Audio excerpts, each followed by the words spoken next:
sunog malala. Wala na to. Pag hindi napalitan to, balik-balik lang to.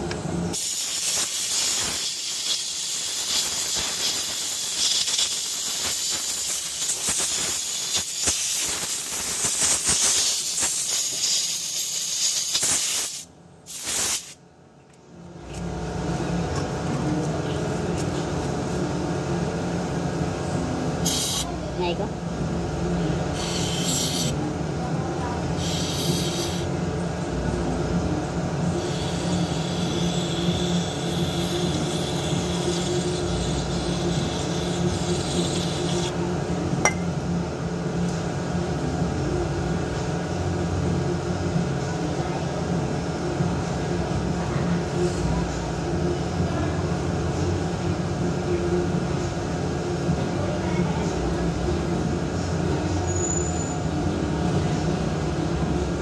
Ito Ford Everest.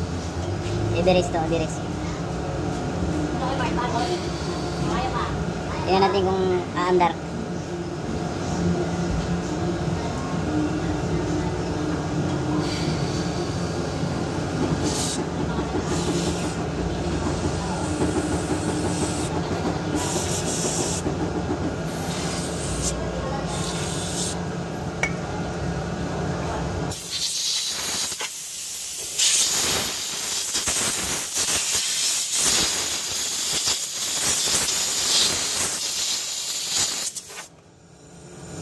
Ayan si Ford eh.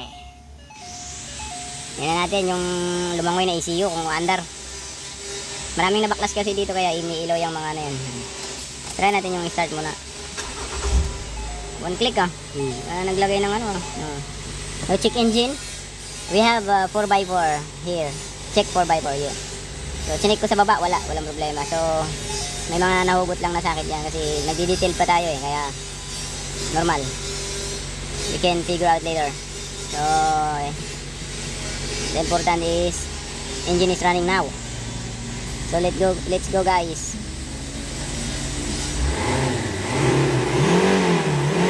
Okay, reverse. Kung mag-check engine ba, neutral, drive. Yun, kumagat. Sports. Ayan. Laruan lang natin muna. Saglit. Okay, tapos patay. Start ulit.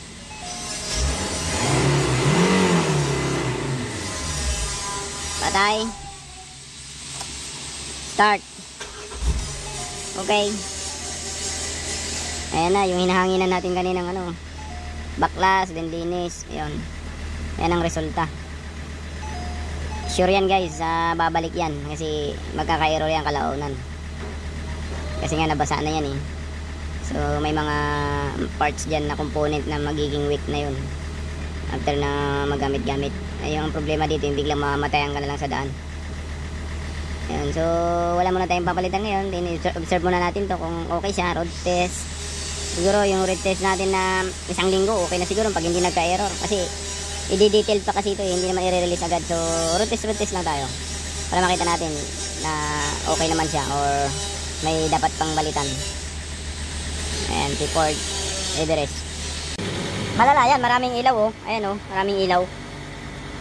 Si manual. May check engine. Pero alam ko may, hindi pa kasi tapos ata ito no? Di, andyan pa mga ano, open na. O kaya nag-iilawan yung mga headlight. yan. Headlight. Kasi wala naman dito eh oh. Headlight.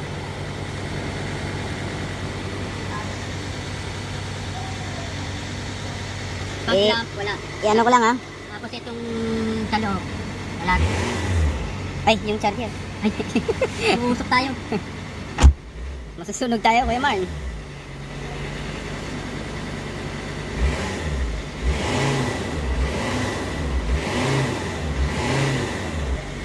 Ayos yung ano, yung module tinubig pero tingnan natin baka may problema pa rin yan.